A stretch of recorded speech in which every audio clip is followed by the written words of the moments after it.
Hello வணக்கம். MKS அஸ்ட்ரோடியை பார்த்து கொண்டு உள்ள ஜோதிடர்களுக்கும் ஜோதிட ஆராய்ச்சியாளர்களுக்கும் ஜோதிடம் கற்றுக்கொண்டு உள்ள ஜோதிட சகோதர சகோதரிகளுக்கும் சேலத்திலிருந்து சுகநாடி ஜோதிட ஆசிரியர் விஜயன் அனைவருக்கும் வணக்கம். நாங்கள் எம்கேஎஸ் அஸ்ட்ரோடியில் எப்போவுமே வாரத்துக்கு ஒரு வீடியோ போடுவோம். அந்த வீடியோ எதுக்குன்னா உங்களுக்காகத்தான்.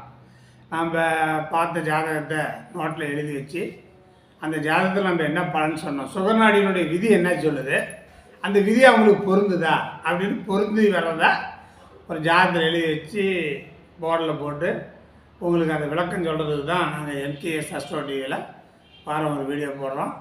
இது 102வது வீடியோ. 100வது வீடியோ சிறப்பாக இருந்துச்சுன்னு நிறையா கமெண்ட்ஸ்லையும் சொன்னாங்க, நேரடியாகவும் வாழ்த்துக்கள் கூறினாங்க. ஒவ்வொரு வீடியோவுமே நல்லா தான் இருக்கும். ஒவ்வொரு வீடியோவிலையும் ஒவ்வொரு விதிகளும் உங்களுக்கு சிறப்பாக வரும். இது வரைக்கும் கேட்காத விதிகள்லாம் இது வரும். இப்போ கூட இந்த பாருங்கள், இந்த ஒரு 102வது வீடியோவில் போடுறோம். இது வரைக்குமே எந்த ஒரு முறையிலையுமே நீங்கள் கேட்காத ஒரு விதியை சொல்ல போகிறேன். அந்த விதிகள்லாம் உங்களுக்கு சிறப்பாக இருக்குது. நீங்கள் நோட்டு போட்டு எழுதி வச்சிங்க. சொல்லவே தேவையில்லை, எல்லோரும் நோட்டு போட்டு 2000 விதி எழுதி வச்சுக்கிட்டீங்க. அதை வச்சு தான் ஜாதகம் சொல்கிறீங்க. உலகம் ஃபுல்லாக நம்ம சுகநாடி குழுவில் உள்ள அனைத்து நண்பர்களும் எம்கேஎஸ் அஸ்ட்ரோடியை பார்த்துருக்கிறீங்க. எல்லாருமே நம்மளுடைய விதிகளை பின்பற்றுறீங்க. ரொம்ப ரொம்ப நன்றி, சந்தோஷம். நான் ஒரு ஜாதகம் பார்த்தேன் நேற்று. ஒரு ஜாதகம், ஆண் ஜாதகம், பெங்களூருக்காரரு அனுப்பிச்சாங்க. நாம் இப்படி பார்த்து சொன்னோம். ஆமாங்க, ஆமாம் அப்படின்னாரு. அதுதான் உங்களுக்கு போகிறோம்ப. 31/8/1996 12:05 PM மதியானம். விருச்சக லக்கணம், 2ல் குரு, 5ல் சந்திரன் கேது சனி, 8ல் சுக்கிரன், 9ல் செவ்வாய், 10ல் சூரியன் மாந்தி, 11ல் குரு ராகு புதன். இது ராசி கட்டம். நவம்ச கட்டம் கன்னி லக்கணம். லக்கணத்துக்கு 2ல் சனி பகவான், 3ல் கேது, 4ல் சந்திரன், மீனத்தில் புதன், ரிஷபத்தில் ராகு, மிதுனத்தில் சுக்கிரன், கடகத்தில் செவ்வாய், சிம்மத்தில் சூரியன் குரு. இது நவம்ச கட்டம். பிறந்த காலத்தில் ரேவதி நட்சத்திரம் 1ஆம் பாதம், புதன் திசை 14 வருஷம் 1 மாதம் 5 நாள். இப்போ நடக்கிறது சுக்கிரன் திசை, ராகு பற்றி. வயசு 30 முடிஞ்சு 31 ஓடிட்டு இருக்குது. பார்த்து நம்ம சொன்னோம் அவர்கிட்ட, அந்த ஜாதகார்கிட்ட. திருமணம் ஒரு பிரச்சனையானதுங்க. உங்களுக்கெல்லாம் திருமணம் திருமணம், குடும்பம், குழந்தை, குட்டி, இதெல்லாம் ரொம்ப பிரச்சனையாக இருக்கும். இதில் ஏகப்பட்டது உங்களுக்கு முரண்பாடான இருக்குது அப்படின்னேன். திருமணம் ஒரு சிறப்பு இல்லை அப்படின்னா ஏங்க அப்படின்னா, அப்படி நீ வாங்கின கர்மா உங்களுக்கு சிறப்பு இல்லைன்னு. எனக்கு திருமணமே வேண்டாங்கிறார். எனக்கு கல்யாணமே வேண்டாம், எனக்கு கல்யாணமே வேண்டாம்.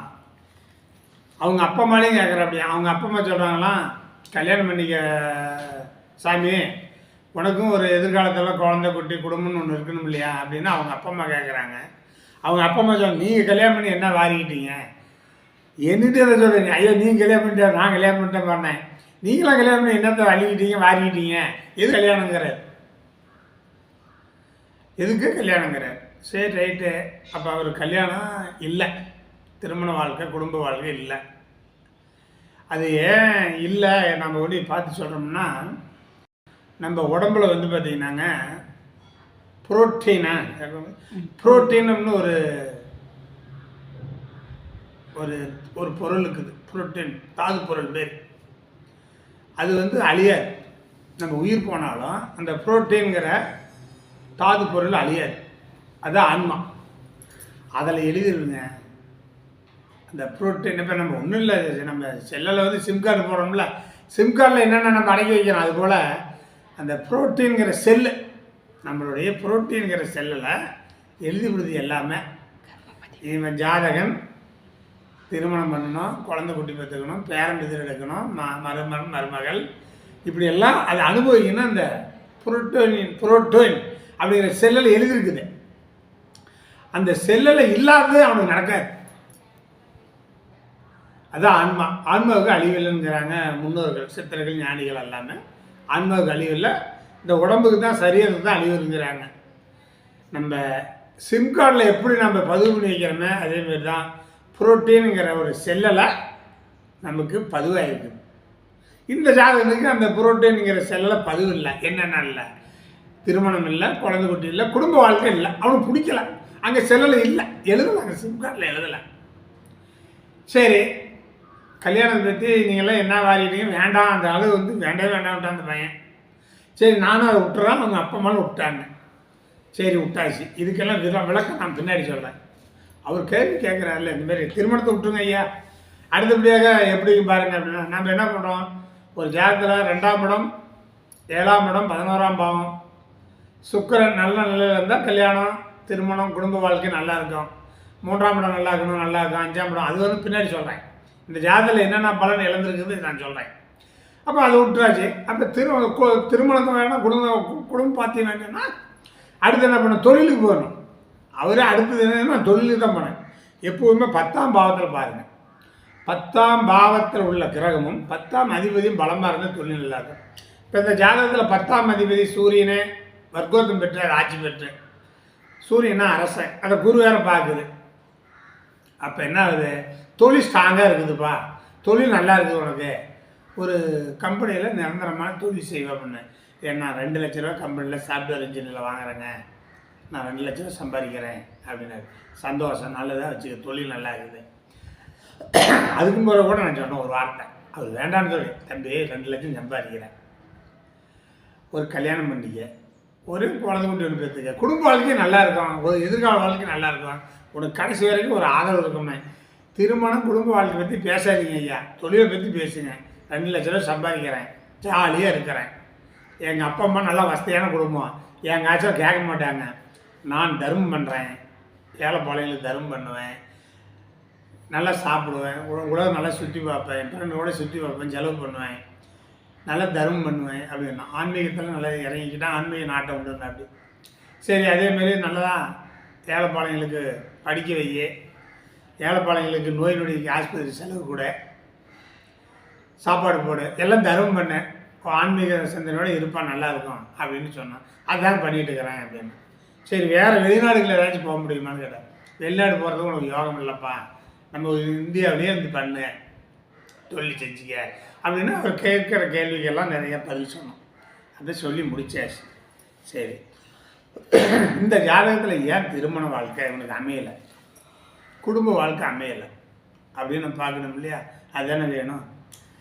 எப்பவுமே ஒரு ஆண் ஜாதகமோ பெண் ஜாதகமோ லக்கணத்துக்கு 7ஆம் பாவம் தாங்க திருமணம், ஆணாக இருந்தாலும் பெண்ணாக இருந்தாலும் 7ஆம் பாவம் திருமணத்தை கொடுக்கும்.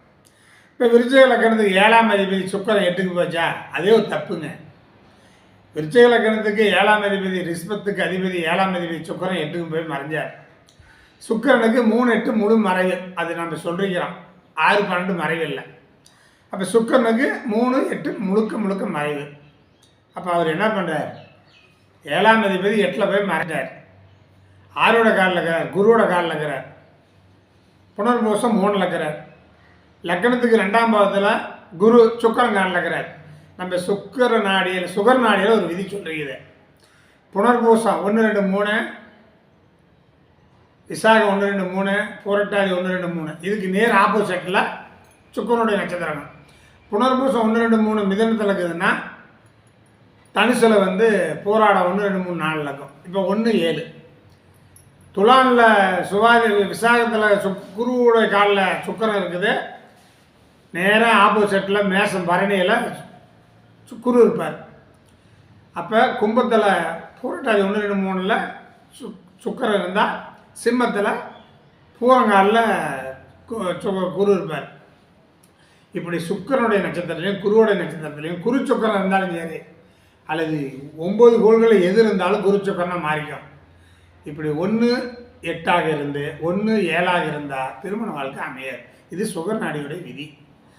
எத்தனையோ திருமணங்கள் ஏற்பாடு பண்ணாலும் நிலைக்காது, எத்தனை கல்யாணம் பண்ணாலும் நிலைக்காது, திருமண வாழ்க்கை ருசிக்காதுன்னு சொல்கிறீங்க விதி. இப்போ இந்த ஜாதகம் அட்டன் சொல்கிறோம்.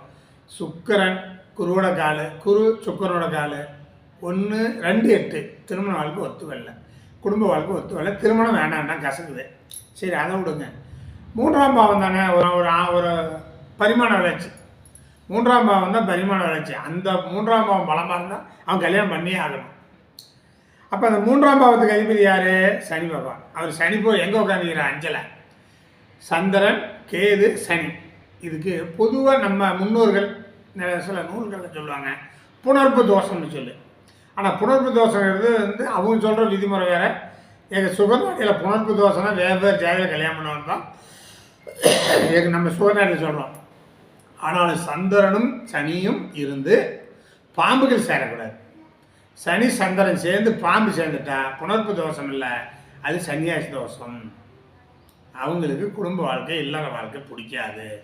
அப்போ 3ஆம் அதிபதி 4ஆம் அதிபதி 5ல் போய் சன்னியாசம், 7ஆம் அதிபதி 8ல் போயிடுச்சு, 2ஆம் அதிபதிக்கு பலன் இழந்து போயிடுச்சு, 2, 3, 4, 5, 7, 11 பலன் இழந்துருச்சு. அப்போ அதனால் அந்த இல்லற வாழ்க்கைக்கு அவனுக்கு ஒத்து வரல, வேண்டாங்கிற கசக்குது, எனக்கு நினச்சாவே அலர்ஜியாக இருக்குதுங்கிறார். அப்போ நம்ம என்ன பண்ணோம், அதான் சொன்னோம், நம்மளுடைய புரோட்டீன் அப்படிங்கிற ஒரு செல் இருக்குது. அந்த செல்லில் என்னென்ன எழுதப்பட்டிருக்குதோ அதுதான் ஒரு மனிதனை அனுபவிக்க முடியும். அந்த சிம் கார்டில் என்னென்ன பதிவு பண்ணுறோமோ அதுதானே பேச முடியும். அதுபோல் அந்த செல்லெல்லாம் அவனுக்கு இல்லை. சரி, திருமண வாழ்க்கை, குடும்ப வாழ்க்கை, இல்லற வாழ்க்கை இல்லைன்னு ஆயிடுச்சு, அவன் வேண்டாங்கிற அப்படி விட்டுடலாம். சரி, தொழில் கேட்டார்ல, ஒரு இவன் தான் சன்னியாசி வந்து தொழில் இருந்தாலும் பெரிய பெரிய மகான்கள் ஞானிகள் எல்லாருமே தொழில் செஞ்சவங்க தான், தொழில் செய்கிறீங்க. அப்போ அந்த தொழில் ஸ்தானம் நல்லா இருக்குதா, 10ஆம் பாவத்தை பார்க்கணும்.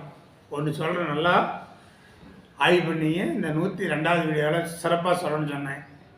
சந்நியாசம் ஒரு ஜாதகம் வாங்கியிருந்து 10ஆம் இடம் கெட்டு போயிடுச்சுன்னா அந்த அவன் உத்ராட்சம் அழிஞ்சு காய் உடை அணிஞ்சு கோயில் கோலமாக தெரியும். அவனுக்கு அந்த தொழில் கெட்டு போயிடுச்சுன்னு வச்சுங்க. இப்போ சன்னியாசம் ஆகிட்டான். எங்கள் சுகநாடியில் வந்து 3, 5ஆம் பாவம் கெட்டு போயிட்டா சன்னியாசம். இப்போ இதில் கெட்டு போய் 3, 5, 2, 7, 11 பலன் எழுந்துருச்சு, சன்னியாசம் ஆகிட்டான். ஆனால் 10ஆம் பாவம் தொழில் நல்லா இருக்குது. எப்படின்னு கேட்டிங்கன்னா, ஒரு ஜாதகத்துக்கு எந்த லக்கணத்துக்காக இருந்தாலும் 12 லக்கணத்துக்குமே 10ஆம் பாவத்தில் ஆட்சி பெறக்கூடிய கிரகம், 10ஆம் பாவத்தில் உச்சம் பெறக்கூடிய கிரகம், அல்லது 10ஆம் பாவத்தில் நின்ற கிரகம் பலமாக இருக்குதா, எப்பவுமே ஒரு ஜாதகத்தில் வச்சுங்க. 12 பாவத்துமே சொல்கிறேன். எந்த லக்கணத்துக்கும் 10ஆம் பாவத்தில் உச்சம் பெறக்கூடிய கிரகம், ஆட்சி பெறக்கூடிய கிரகம் 3, 6, 8, 12 போகக்கூடாது. அப்படி போட்டு அது அவயோகம் போயிடும், தொழில் சிறப்பில்லாத. அடுத்தது 10ஆம் பாவத்தில் ஒரு கிரகம் இருக்குது அப்படின்னா அவர் நின்ற நட்சத்திராதிபதி 3, 6, 8, 12 நேசத்துக்கு போகக்கூடாது, சந்தியில் போகக்கூடாது, மிருத்தி பார்க்க வாங்கக்கூடாது, ராகுக்கு முன்னாடி ஒரு டிகிரியில் இருக்கக்கூடாது. இப்படி பல விதமான பலனை இழக்கக்கூடிய கிரகம் வந்து 10ல் இருக்கக்கூடாது. 10ல் ஒரு நேசகிரகமும் இருக்கக்கூடாது. 10ஆம் பாவத்தில் உள்ள நின்ற நட்சத்திராதிபதி நேசம் பெறக்கூடாது, அஸ்தம் பெறக்கூடாது, சந்திக்கு போகக்கூடாது, மிருத்தி பார்க்க போகக்கூடாது, வேதங்கால் வாங்கக்கூடாது. இதுமாரி விதிகள் நிறைய சொல்லிக்கிறோம். ஒரு கிரகம் பலம் பெறத்துக்கு 26 விதமான விதி இருக்குது. ஒரு கிரகம் பலம் இழக்கிறதுக்கு 26 விதமான விதி இருக்குது. அப்போ நம்ம இந்த விதியெல்லாம் பார்த்து தான் பலன் சொல்லணும். இங்கே பாருங்கள், 10ஆம் பாவத்தில் சூரியன் ஆட்சி பெற்றிருக்கிறாரு, வர்க்கோத்தம் பெற்றார். ராசியிலையும் நவம்சத்துலேயும் இருந்தால் வர்க்கோத்தமம் ஆட்சி பலம். சிம்மம் என்பது அரமண ராசி. அப்போ அந்த இடம் அவனுக்கு தொழில் ரொம்ப சிறப்பாக இருக்குது. ஆன்ம சூரியன்னா ஆன்மா, அந்த ஆன்ம பொருந்திய ஜாதகம் தொழில் ஸ்தானம் நல்லா இருக்குது. 2 லட்சம் சம்பளம் வாங்குறாரு. அப்போ சம்பளம் 2 லட்சம் வாங்குறாரு. 1, 5, 9 பலம் பெற்றிருக்கு இந்த ஜாதகத்தில் பாருங்க. லக்னாதிபதி 9ஆம் பாவத்தில் புஷ்கர் நவம்சம், 5ஆம் பாவத்தில் சன்னியாசி யோகமாக தான், அது யோகம்தான். லக்னாதிபதியும் பலம், 5ஆம் அதிபதியும் பலம், 9ஆம் அதிபதியும் பலம், 9ல் செவ்வாய், அதுவும் புஷ்கர் நவம்சம். அப்போ 1, 5, 9 பலமாக இருக்குது. 10ஆம் இடம் தொழில் பலமாக இருக்குது. குடும்பஸ்தானம் தான் அவனுக்கு ஒத்து வரல. இப்போ இவனுக்கு 2ஆம் பாவமும் 7ஆம் பாவமும் 11ஆம் பலம் பெற்றிருந்தா இவன் ஒரு பெரிய கோடீஸ்வரன், குடும்ப தாம்பத்தியத்தோட சுகத்தோட குழந்தைகளோட குறைச்சிருப்பான். அது இதை நீக்கிச்சு, எதை குடும்ப வாழ்க்கையை நீக்கிருச்சு, தொழில் முறை நல்லா கொடுத்துருச்சு. 9ஆம் இடம் பேர் புகழ். 9ஆம் பாவம் லக்னாதிபதி 9ல் செவ்வாய் நீசன் தான். செவ்வாய் நீசன் இருக்கக்கூடாது. அது புஷ்கர் நவம்சம் புனர்பூசம் 4ஆம் பாவத்தில் இருக்குது. அது ஒரு ஒளி, அந்த உலகத்துக்கே ஒளி கொடுக்காது. அப்போ 9ஆம் பாவம் பலம், 9ஆம் இடம் பேர் புகழ், 10ஆம் இடம் ஜீவனம். அப்போ ஒரு பேர் புகழோடு தொழில் செய்யறாரு, நல்லா இருக்கிறாரு. ஆனால் 5, 9, 1, 5, 9 பலமாக இருக்கிறதுனால தர்மத்தின் வழியில் வந்துடுறார். தர்மம், ஆன்மீகம், நீதி, நேர்மையை கடைப்பிடிக்க வந்துடுறார். அப்போ ஒரு சின்ன பையனாக இருந்தாலும் 60, 70 வயசு 60, 70 வயசான அனுபவமும் தர்மத்தை கடைப்பிடிக்கிறார், ரோட்டில் போயிட்டு இருக்கிறார். இப்போ நம்ம அதை கெடுக்கலாமா? நீ இந்த வழியிலே செல்லு சாமி, நான் இந்த வழியிலேயே செல்லு, உனக்கு வந்து நிறைய சம்பாதிக்கிற, நிறைய உயிர்களை காக்கிற, உயிர்களுக்கு சப்போர்ட் பண்ண, உன்னுடைய ஆன்மீக பணி நல்லா இருக்கும், சிறப்பாக இருக்கும் அப்படின்னு சொல்லி நம்ம வாழ்த்தி அவருக்கான விளக்கத்தையும் அவருக்கும் சொல்லியாச்சு. இப்போ உங்களுக்கும் சொல்கிறோம். இப்போ உங்களுக்கும் ஒரு ஜாதகத்தை பார்த்தோம்னா பெரும்பாலும் பாருங்கள், சனியும் சந்திரனும் சேர்ந்துருந்தா புணர்ப்பு தோஷம் தான் சொல்கிறாங்க. பாம்புகள் சேராது இருக்கணும், கேதுவோ ராகுவோ சேராமல் இருக்கணும். பாம்போட ராகு கேதோட சன்னியாசமான யோகமான 5ஆம் பாவத்தில் சந்திரனும் சனியும் சேர்ந்த புணர்ப்பு தோஷம், பாம்பு சேர்ந்த சன்னியாசம், முழுக்க சன்னியாசம் ஆயிடும். விருப்பப்பட மாட்டாங்க, ஆசா பாசங்களுக்கு கட்டுப்பட மாட்டாங்க, நம்மளுடைய குடும்ப வாழ்க்கைக்கு அவங்க கட்டுப்பட மாட்டாங்க. அது எல்லாம் தோன்றாது. 5 தான் ஆன்மீகம், 5 தான் பக்தி, 5ஆம் இடம் தான் இல்லறமும் கூட. 5ஆம் தான் இல்லறமும் கொடுக்கும். ஆனால் இல்லறத்தை ஆப்போசிட்டாக பண்ணிடும். இப்போ இல்லற வாழ்க்கை இல்லாத அவங்க துறவரம் போட்டுறாங்க. இந்த மாதிரி ஜாதகம்லாம் இப்போ எங்கள் சுதநாட்டில் 3, 5 கெட்டு போயிட்டாவே, பலன் இழந்தாவே இல்லற வாழ்க்கைக்கு ஒத்து வர மாட்டாங்க, துறவரத்துக்கு போயிடுவாங்க. இல்லற வாழ்க்கை ஒரு சிறப்பு இல்லை, துறவரம் போட்டுட்டாங்க. அப்படி தான் போன தொழில் பலமாக இருக்குது. பெரிய பெரிய ஞானிகள் மகான்களாம் கூட தொழிலில் நிறையா சம்பாரிச்சுருக்கிறாங்க. எல்லாம் சம்பாரித்து அப்புறமேல் கிடச்சிட்டில் பார்த்து தான் காயமேய பயிரா காற்றடித்த பயிரான்னு பட்டணத்தால் ஒரு பெரிய கோடீஸ்வரன் தானே அத்தனையும் திறந்து துறவரம் வாழ்ந்தார் இல்லையா? அதுபோல் இவரும் கூட கடைசீட்டில் ஏன்னா ஒரு 50 வயசு வரைக்கும் இருப்பாங்க. 50 வயசுக்கு விளம்பரம் அது மேலே இந்த காசு பணம் பொன் பொருள் மேலே ஆசைப்பட மாட்டாங்க. அதனால் எல்லாமே அது மாதிரி துறவரத்துக்கு வந்துடுவாங்க. ஆன்மீகத்தை காக்கிறதுக்கு, தர்மத்தை காக்கிறதுக்கு அங்கங்கே இது மேலே ஒரு ஆன்மீக செடி இருக்கும். ஊரில் ஒரு செடி இருந்தால் கூட அந்த செடிக்காக மழை பெய்யும் இல்லையா? அதுமாதிரி ஊரில் ஒரு 4 பேர் நல்லா இருக்கிற மாதிரி இவங்கெல்லாம் ஒரு ஆன்மீக ரோட்டில் நல்லா புனிதமான ஆத்மா, நல்ல ஆத்மா, வெளியே செல்லக்கூடிய ஆத்மா. எந்த ஒரு ஆத்மாவாக இருந்தாலும் 1, 5, 9 பலமாக இருக்கணும். புனிதமான ஆத்மாவை அடையும். இப்போ 9ஆம் பாவத்தில் லக்னாதிபதி புஷ்கர நவம்சம். யாருக்கும் எல்லா அளவுக்கு துரோகம் செய்ய மாட்டாங்க, யாருக்கும் கெடுதல் செய்ய மாட்டாங்க. அப்போ அந்த 9ஆம் பாவத்தில் செவ்வாய் நேசம்னு எடுக்கக்கூடாது. நீங்கள் செவ்வாய் எடுக்கக்கூடாது. புனர்பூசம் 4ஆம் பாவத்தில் ஒரு கிரகம் இருக்குதுன்னா அது குரு தான். அப்போ குரு போய் 9ஆம் பாவம் தலைமை பீடம், ஒரு பஞ்சாயத்து தலைவர் உட்காரது, நீதிபதி உட்காரது, அரசன் உட்கார சபையெல்லாம் 9ஆம் பாவம் தான். அந்த இடத்துல குரு போய் உட்காந்துக்கிறாரு, உச்சம் பெற்றிருக்கிறாரு, புஷ்கர நவம்சம் பலம் பெற்றுட்டாரு. இவர் போகிற இடம் செல்கிற இடமெல்லாம் ஒரு மதிப்பு, அந்தஸ்து, ஒரு மரியாதை. அவர் இருக்கிற இடத்துலையே எல்லாத்துக்கும் ஒரு நல்லதே செய்வார். ஒரு ஆலமரத்தடியில் போய் ஒரு 10 பேர் உட்காந்து களைச்சது தேக்கம் தர்றாங்களா, அது போல் 9ஆம் பாவம் யாருக்கெல்லாம் பலம் பெற்றிருந்தால் அவங்கள ஒரு 10 பேர் நின்று அவர் நம்பி பிழைக்கலாம். அவர் பின்னாடி 10 பேர் செல்லுவாங்க. என்றைக்குமே லக்னாதிபதி பலமாக இருக்கணும், 5ஆம் இடம் பலமாக இருக்கணும், 9ஆம் இடம் பலமாக இருக்கணும், 10ஆம் இடம் பலமாக இருந்தால் அவர் பின்னாடி ஒரு 10 பேர் அவருடைய ஆதரவில் பிழைப்பாங்க. ஒரு ஆழம் வெயிலில் நடந்து போகிறாங்க. இப்போ கோடைக்காலம் வந்துருச்சு, வெயிலில் நடந்து போகிறாங்க, 1 மணி 2 மணி நேரம் நடந்துடுறாங்க. ஒரு மரத்து நிழலில் போய் உட்காடுறாங்க. அதுவும் ஆலமரமாக இருந்தால் தான் வெயில் கொடுக்காது. ஒரு பனைமரம், ஒரு தென்னை மரம்னா ஒரு 1/2 மணி நேரத்தில் வெயில் மாறிடும். அதனால் ஆலமரம் வந்தால் காலையிலேருந்து சாயந்தரம் வரைக்கும் அந்த ஆலமரத்து நிலையெல்லாம் 1000 பேர் தங்கியிருப்பாங்க. அதுபோல் லக்னம் 5, 9, 10 பலம் பெற்றால் ஒரு ஆலமரம் மாதிரி ஒரு தர்மத்தின் வழியில் நடப்பாங்க. அவங்களுக்கு இந்த ஆன்மீக பக்தி இருக்கும். அடுத்தவங்களுக்கு காப்பாற்றுறதுக்கு, அது அடுத்தவங்களுக்கு உதவுறதுக்கு, அடுத்தவங்களுக்கு நன்மை செய்கிறதுக்கான நோக்கம் எண்ணம் வரும். அது யார் கொடுக்குது? லக்னம் 5, 9, 1, 5, 9, 10ஆம் பாவம் பலமாக இருந்தால் இதெல்லாம் செய்வாங்க. தானம் தர்மமும் பண்ணுவாங்க. அப்படி ஒரு ஜாதகத்தில் பார்த்தோம்னா இல்லற வாழ்க்கையா துறவர வாழ்க்கையா இதை பார்க்கணுமில்ல. இப்போ நம்ம சுகநாடியில் நாங்கள்லாம் பார்த்தோம்னு சொல்லுவோம் இல்லற வாழ்க்கையை துறவர வாழ்க்கை. இப்போ இந்த ஜாதகம் துறவர வாழ்க்கையை எடுத்துக்கிட்டார், இல்லற வாழ்க்கை இல்லை. சில பேர் இல்லற வாழ்க்கையை எடுத்துகிட்டு பார்க்க துறவரத்தையும் கையில் பிடிப்பாங்க. இப்போ கல்யாணம் பண்ணிக்கிறாங்க, குழந்தை குட்டி பெற்றுக்கிறாங்க, பழனிக்கு நடந்து போகிறாங்க, திருப்பதிக்கு நடந்து போகிறாங்க, ஐயப்பன் நடந்து போகிறாங்க. அது துறவரம் அல்ல, அது ஆன்மீக பணி. அப்போ இல்லற வாழ்க்கையில் இருக்கிறவங்களும் ஆன்மீக பணியில் போகலாம்.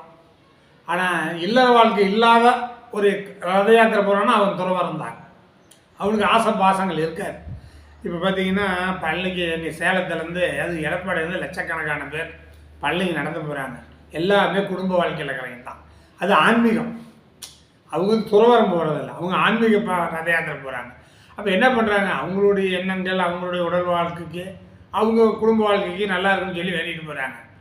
ஆனால் அதே இல்லற வாழ்க்கையை திறந்து துறவர வாழ்க்கையில் இருக்கிறவங்க, உங்களுக்கு இந்தமாரி பாத யாத்திரை போனால் உலகம் நல்லா இருக்கணும், நாடு நல்லா இருக்கணும், மும்மாரி மழை பெய்யணும், நாட்டில் நோய் நொடி இருக்கக்கூடாது. அந்த துறவரம் போன்றைக்கு தான் துறவர வாழ்க்கை உள்ளவங்க இந்த மாதிரி மனவசம் நினச்சிட்டு இருப்பாங்க. ஆனால் குடும்ப வாழ்க்கையில் இருக்கிறவங்க என்ன பண்ணுவாங்க, நான் அடுத்த வருஷம் பஸ் வாங்கலாம், அடுத்த வருஷம் தொழில் செய்யலாம், என் பையன் இன்ஜினியர் டாக்டர் ஆகணும், நாங்கள் நல்லா வசதியாக இருக்கணும், காடு கரை வாங்கணும் அப்படிங்கிற எண்ணத்தை நோக்கத்தோடு போவாங்க. அது அவங்க இல்லற வாழ்க்கையில் இருக்கிறவங்க அது ஆன்மீக பணிகளை போய் இறைவனை தரிசனம் பண்ணுவாங்க. ஆனால் இந்த மாதிரி இருக்கிறவங்க துறவரம் உள்ளவங்க ரத யாத்திரை போகும்போது, கால்நடையாக போகும்போது, நடப்பயணம் போகும்போது அவங்க மனசில் இதை தான் சொல்லுவாங்க, நினைப்பாங்க. அதுக்கு தான் 1, 5, 9 பலம் பெற்றால் சுயநலம் இருக்காது, பொதுநலம். இல்லற வாழ்க்கையை விட்டுட்டு துறவர வாழ்க்கையாக உலக மக்களுக்காக செயல்படுவாங்க, உலக மக்களுக்காக வாழ்வாங்க. இப்போ சாமி விவேகானந்தர் கல்கட்டாவில் பிறந்தார். அவர் நம்ம தமிழ்நாட்டில் வாழ்ந்தார். தமிழ்நாட்டில் நிறையா அதிகமான இடங்கள் இருந்தார். அவர் கூட ஒரு மனசில் ஒரு நினச்சி அவர் எழுதின புக்கில் அவர் சொன்னதான் சொல்கிறேன். அவருக்கு ஒரு ஆசை. ஆனால் துறவரம் போனீங்க, துறவி வெளிநாடுகள் கடல் கடந்து போகக்கூடாதுங்கிறது துறவரத்தினுடைய சட்டம். ஆனால் சாமி விவேகானந்தர் நாம் வெளிநாடு போனால் என்ன, அதாவது அமெரிக்கா போனால் என்னன்னு நினச்சாலாம். இப்போ நினச்சி ஒரு மாதம் கழித்து ஒரு அரண்மனையிலேருந்து ஒரு தூது இருந்துச்சான், ஐயா அந்தமாரி அரசன் உங்களை வர சொல்கிறாரு அப்படின்னு. அப்போ ஒரு அரண்மனைக்கு போயிருக்கிறார். ராஜ மரியாதை கொடுத்து அமெரிக்கா போகிறது கப்பல் அன்றைக்கி 1800ஆம் ஆண்டு 800 சில்லறையில் கப்பலில் 6 மாதத்துக்கு நீங்கள் போய்கிட்டு வர்றதுக்கு பர்மிஷன் வாங்கி 6 மாதத்துக்கான சாப்பாடு உணவுக்கு கொடுத்து அவர் அனுப்பினாங்க. அப்போ தான் அமெரிக்கா போனார். தமிழ்நாட்டில் தான் அமெரிக்கா போனார். உலக சமாதான மனித இன சமாதான மாநாட்டில் பேசினார். அப்போ அவருக்கே ஒரு சந்தேகம் வந்துச்சான், நாம் மனசில் நினச்சோம் இல்லையா, மனசில் நினச்சதால நமக்கு உத்தரவு வந்துச்சா, இல்லை இறைவன் நமக்கு உத்தரவு போட்டாருன்னு அவருக்கு ஒரு கனவு வந்துச்சு, நினைப்பு வந்துச்சு. அதனால் அவர் தீர்க்க முடியலை. அதனால் அவருடைய குருநாதராகிய ராமகிருஷ்ண பரமாத்மா கூப்பிட்டாராம், நான் மனசுல நினைச்சாராம். அப்போ அது விளக்கம் தெரியணும்ல. அப்போ அவர் மனதில் ஒழிஞ்சான், நீ உன்னுடைய மனசுக்குள்ளே என்ன நினைச்சாயா அதுதான் நடக்கும் அப்படின்னு அவருக்கு ஒரு தீர்ப்பு அனுப்பிச்சுட்டு அவர் எழுதிக்கிறார் புக்கெல்லாம். அது நான் நிறைய தடவை படிச்சிருக்கிறேன். அப்போ மனசில் நீ எதை நினைக்கிறீங்களோ அதுதான் உங்களுக்கு எண்ணம் பலிதமாகும். எங்கள் ஊர் பக்கம் கிராமத்தில் சொல்லுவாங்க, சட்டியில் இருந்தால் தான் ஆப்பையில் வரும்னு. உங்களுக்கு சட்டிங்கிறது நம்ம குழம்பு வைக்கிற சட்டி இல்லை, பூமிங்கிறது ஒரு சட்டி தான். அண்டத்தில் உள்ளது இந்த பிண்டத்தில் இருக்குன்னாங்க. சட்டின்னா உங்கள் உடம்பு சட்டி தான், இந்த உலகமே சட்டி தான். அப்போ உங்கள் சட்டியில் உங்களுக்கு என்னென்ன பதிவாகிறதோ அதுதான் நடக்குமா. அதான் நல்ல எண்ணங்கள் நினைக்கணும். மருதுகாசின்னு ஒரு சினிமா பாட ஆசிரியர் மருதுகாசி, அவரெல்லாம் நாம் பார்க்குறதோ அவருடைய காலை கேட்குறதோ கொடுத்துருக்கணும். அவர் மருதுகாசி விவசாயிங்கிற ஒரு படத்தில் ஒரு பாட்டு எழுதினார். நல்ல நல்ல நிலங்களிலே விதை விதைக்கணும், நாட்டு மக்கள் மனங்களிலே நல்ல நாணயத்தை விதைக்கணுனார். நல்ல நல்ல நிலங்களில் நல்ல நல்ல விதைகளை விதைக்கணும், நாட்டு மக்கள் மனங்களிலே நல்ல நல்ல நினைவுகளை விதைக்கணும் அப்படி எழுதினார். அப்போ உங்கள் மனசில் தூய்மையாக பரிசுத்தமாக இருந்து நீங்கள் நினைக்கிறது நடக்கும். இது நான் சொல்ல, சாமி விவேகானந்தர் சொன்னார். நான் சொல்ல, அவர் புக்கு எழுதுகிறார். அப்போ அதுபோல் நம்மளுடைய மனதில் என்னென்ன வேணும், தூய்மையாக இருக்கணுங்க. மனசு எப்பவுமே தூய்மையாக இருக்கணும். நான் தான் சொன்ன பார்த்தீங்கன்னா, அந்த புரோட்டீன் அப்படிங்கிற செல் ஒன்று இருக்குது நமக்கு. அந்த செல்லு அழியவே அழியாது. 1000 ஆண்டுகள் நம்மளை பூமியில் போட்டு பதிச்சிட்டாலும் கடலில் தூக்கி போயிட்டாலும் 1000 ஆண்டுகள்லாம் அந்த செல் அழியவே அழியாது. அந்த செல்லெல்லாம் ரெக்கார்டு ஆகிரும். ஒரு அணோ பெண்ணோ ஒருத்தன் பிறந்தானா அந்த செல்லெல்லாம் ரெக்கார்டு ஆகிடும். இப்படியெல்லாம் பிழைக்கணும், இப்படியெல்லாம் வாழணும், எம்எல்ஏ ஆகணும், மந்திரி ஆகணும், அரசன் ஆகணும், கோடீஸ்வரன் ஆகணும். ஏன் பாசிட்டிவாகவே எல்லாம் சொல்லிட்டு இருந்தால் எல்லாம் வந்துருமா? நெகட்டிவாக வாழ்க்கையில் கஷ்டப்படணும், பணங்காட்சி இல்லாத இருக்கணும், சொத்து பத்து இல்லாத இருக்கணும், நிறைய விதிகள் நெகட்டிவாக இருக்குது. இப்போ நம்ம சுகர் நாடியில் அந்த செல்லில் என்னென்ன இருக்குதுங்கிறத நம்ம முன்னோர்கள் கண்டுபிடிச்சாங்க. எங்களுக்கு சுகர் நாடியில் சுகர் முனிவர் கண்டுபிடிச்சிட்டு போனார் இல்லையா? 2ஆம் அதிபதியும் 12ஆம் அதிபதியும் நட்சத்திர பரிவர்த்தனை பெற்று லக்னாதிபதி இருவரில் ஒருவருடைய நட்சத்திரம் ஏறி இருந்தால் அவன் 1000 கோடிக்கு அதிபதியாக இருந்தாலும் அன்றாட ஜீவனுக்கு கையாண்டவனு விதி இருக்குது. எங்கள் சுகர் நாட்டில் சொல்லிருக்குது. 2ஆம் அதிபதியும் 11ஆம் அதிபதியும் நட்சத்திர பரிவர்த்தனை பெற்று கேந்திரம் திரிகோணத்திலிருந்து அவங்க லக்னாதிபதி இருவில் ஒருவருடைய நட்சத்திரம் பேருனா கோடீஸ்வரன். ஏழையாக இருந்தாலும் கோடீஸ்வரன் தான். அப்போ அந்த செல்லில் எழுதிருக்குது இல்லையா, அந்த செல்லு தான் நம்ம ஜோதிடமாக பார்க்குறோம். 9 கோள்கள் 12 ராசி தாங்க. சும்மா ஒன்றும் இல்லை, கையகலம் பேப்பர் தான். இந்தமாரி கையகலம் ஒரே ஒரு பேப்பர் தான். ஒரு மனிதனுடைய அவனுடைய வாழ்க்கை ஃபுல்லாக சரித்திரத்தை எழுதிடலாம். இந்த ஜாதகம் பிறந்தால் உயரமாக இருப்பானா, குட்டையாக இருப்பானா, கருப்பாக இருப்பானா, சிவப்பாக இருப்பானா, வளர்ச்சி இருக்குதா, வளர்ச்சி இல்லையா, பணக்காரனாக இருப்பானா, ஏழையாக இருப்பானா, கல்யாணம் பண்ணுவானா, கல்யாணம் பண்ண மாட்டானா, சன்னியாசமாக துறவரம் உண்டானா, குடும்ப வாழ்க்கையில் அனுபவிக்கிறானா, இந்தமாரி எல்லாமே ஒரு வெள்ளை பேப்பரில் 12 கட்டம் 9 கோள்கள் முழுக்க அந்த செல்லில் எழுதியிருக்கிறத படிச்சிடலாம். ஆனால் ஜோதிடம் என்பது ஒரு சயின்ஸ், அது உண்மை. இந்த ஜோதிடத்தை கொண்டு போய் ஆன்மீகத்தில் நீங்கள் இணைக்கக்கூடாது. ஜோதிடம் வேறு, ஆன்மீகம் வேறு. என்னுடைய கணக்கு ஆன்மீகம்ன்றது எனக்கு ராஜான்னு ஒருத்தர், ராஜா கவுண்டருங்கிறவர் ஒரு 90 வருஷம் வாழ்ந்தார். ஒரு 60-65 வருஷம் ஜாதகம் பார்த்துருப்பார். அவர் தான் சொல்லுவார், விஜயாம்பார், ஏப்பா தர்மகர்த்தானா என்ன விஜயாம்பார்?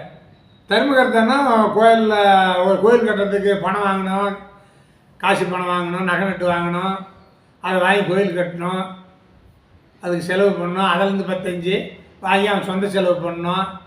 அவன் பேர் தான் தர்மகர்த்தானா. அவன் பேர் தர்மகர்த்தா விஜயா அநீத கர்த்தாம்பார். இப்போ தர்மகர்த்தனை என்னன்னு கேட்டாங்க. அவர் சொன்னார், தர்மம்னா கை, தர்மம்னா கையாந்தறது பிச்சை எடுக்கிறது இல்லை, கை. நல்லது மட்டுமே செய்யணும். ஒரு மனிதனுக்கு தீங்கு நினைக்கக்கூடாது. ஒரு மனிதனுக்கு ஏதாவது ஒரு உதயத்தில் நல்லது செய்யணும். அவனுக்கு ஒருத்தருக்கு சாப்பாட்டுக்கு வெளியில் சாப்பாடு கொடுக்கலாம், ஒருத்தருக்கு மருத்துவ செலவு வந்துச்சு, செலவு முடியலை, ஒருத்தருக்கு படிக்கிறதுக்கு முடியலை.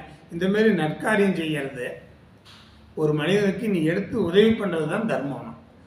அதை காக்கிறது தான் தர்மகர்த்தாங்க. இப்போ இவங்கெல்லாம் வசூல் பண்ணலாம், இதெல்லாம் அநீதிகர்த்தாங்க. 1, 5, 9 பலமாக இருந்தால் அவங்களாம் தர்மத்தை கையேந்துவாங்க. அதுதான் தர்மகர்த்தா. தர்மகர்த்தான்னு பேர் போட்டுக்கிட்டு ஊரில் வசூல் பண்ணி, இன்றைக்கி இருக்கிற தர்மகர்த்தாலாம் ஊரில் வசூல் பண்ணி தண்ணி அடிக்கிறான், பீடிச்சு குடிப்பான், அவன் எல்லா விஷயம் கெட்ட பழக்கம் பண்ணுவான். அதெல்லாம் தர்மகர்த்தா இல்லைன்னார். 90 வருஷம் வாழ்ந்தார். 60 வருஷம் 65 வருஷம் ஜோசியம் பார்த்தார். அவர் சொன்னது தான் தர்மகர்த்தான்னா ஆன்மீக வழி. தர்மம் செய்கிறது தான் தர்மகர்த்தா ஒழிஞ்சு ஊரில் வசூல் பண்ணி கோயில் கட்டிக்கிட்டு அன்னைக்கு தண்ணி போட்டுக்கிட்டு அதை ஆட்டம் போடுறது தர்மகர்த்தால அது அநீதி கர்த்தானார். அதுபோல் ஒரு ஜாதகத்தில் 1, 5, 9 பலம் பெற்று இருந்தால் தர்மத்தை போதிப்பான். 1, 5, 9 பலன் இழந்து 3, 6, 8, 12 பலம் பெற்றுட்டா ஊரில் அநியாயம் அக்கிரமம் நிறைய தவறுகள்லாம் பண்ணுவாங்க. எப்பவுமே ஒரு லக்னம் பலம் பெறணும், 5 பலம் பெறணும், 9 பலம் பெறணும், தர்மம் நீதியில் இருப்பான். நீங்கள் தர்ம நீதி கூட விடுங்க, லக்னம் 5, 9 சந்திரன் பலம் பெற்றால் மட்டும்தான் ஆளுமை திறமை. அவன் ஒரு திறமையாக செயல்படுவான். அவனுடைய செயலாக்கம் ஊருக்கு உலகத்துக்கு நன்மையாக இருக்கும். 1, 5, 9 கெட்டு போயிடுச்சு, சந்திரன் கெட்டு போயிடுச்சுன்னா மனநிலை கெட்டு போயிடும், உடல் வளர்ச்சி இல்லாத போயிடும். அவன் ஒரு நாட்டுக்கே பாரமாக தானே இருப்பான். அதனால் எங்கள் சுகர் நாடியில் சொல்லக்கூடியது லக்னம் பலமாக இருக்கணும், 5 பலமாக இருக்கணும், 9 பலமாக இருக்கணும், 10 பலமாக இருக்கணும். இதெல்லாம் பலம் பெறத்துக்கு எந்த மாதிரியான விதம்னு சொல்கிறோம், பலவீனம் படுறதுக்கு எந்த விதமான பலன் சொல்கிறோம். நான் பாரம்பரியத்தில் தான் ஜோதிடம் கற்று ஜோதிடம் சொல்லிக் கொடுத்தேன். நிறைய தமிழ்நாடு ஃபுல்லாக எல்லா மாவட்டங்கள்லேயும் போய் ஜோதிடம் சொல்லிக் கொடுத்தேன். பாரம்பரியத்தை அது அடிப்படை. அப்போ ஏதோ ஒரு ஏரியாவில் போகும்போது சுகர் நாடின்னு எனக்கு ஒரு ஆசான் சொல்லிக் கொடுத்தார், இல்லைன்னு சொல்ல முடியாது. இந்த சுகர் நாடியில் தாங்க நீங்கள் பாரம்பரிய ஜாதகத்தில் பாரம்பரிய முறையில் எடுங்க. லக்னம் பலம் பெறத்துக்கான விதிமுறைகள் அதான் சொல்கிறாங்களா, 5ஆம் பாவம் பலம் பெறத்துக்கு விதிமுறை சொல்கிறாங்களா, 9ஆம் பாவம் பலம் பெறத்துக்கு சொல்கிறாங்களா? பொதுவாக ஒரு கிரகம் பலம் பெறத்துக்கு 26 விதி இருக்குது, பலவீனம் பெறத்துக்கு 26 விதி, இதெல்லாம் சொல்கிறாங்களா? வெறும் ராசி கட்டத்தில் 9 கோல் அடைச்சி திசைப்பத்தி வச்சு சொல்லிடுறாங்க. அதனால் அப்பா தான் சொல்ல முடியும், முழுமையாக சொல்ல முடியாது. இப்போ பாரம்பரியத்தில் சொல்கிறீங்க எல்லாமே 7 சனி, அஷ்டம சனி, ராசிக்கு 2, 5, 9, 14 குருபலம், இதை வச்சு சொல்லிட்டாரு. இது நாங்கள் தொடரதே இல்லை. அவங்களுடைய வாங்கின கர்ம பலன் என்ன? இப்போ இந்த ஜாதகத்தை பாருங்கள், 7 சனி. நான் நைட்டு நேற்று அவரோட ஜாதகம் பார்க்கும்போது 7 சனி நான் பேசவே இல்லை. அவரு கேட்கல பாருங்க. இதெல்லாம் மீன் ராசி தானே, மீன் ராசிக்காரங்களுக்கு 2 லட்ச ரூபா சம்பளம் வாங்குறான்ல, 7 சனி தான் கெடுத்துணும்ல. 7 சனி, அஷ்டம சனி ஒன்றும் பண்ணுறதில்ல. ராசிக்கு குரு 2, 4, 6, 8, 12 வந்தால் தீமை செய்ய போகிறதில்லை. அவருடைய கர்ம பலன் தான். அந்த கர்ம பலனை ஆராய்ஞ்சு தீர்க்கமாக பலன் சொன்னீங்கன்னா சிறப்பாக இருக்கும். இப்படி அதனால் எப்பவுமே ஜாதகத்தை ஆய்வு பண்ண வேண்டும்.